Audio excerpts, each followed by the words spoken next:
Think your dog's wagging tail always means they're happy, or that cats hate water? Let's find out the truth on PetCentric TV. First off, did you know that a wagging tail doesn't always mean a happy dog? It can actually signal anxiety or agitation too. And cats hating water? Not all. Some breeds, like the Turkish van, actually love a good swim. Ever heard that dogs only see in black and white? Total myth. They can see colors, just not as vividly as humans.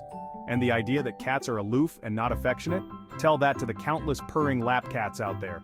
Want more surprising facts and expert tips? Check out the link in our bio for pet products and awesome merchandise. So next time someone tells you a fact about your pet, remember, not everything you hear is true.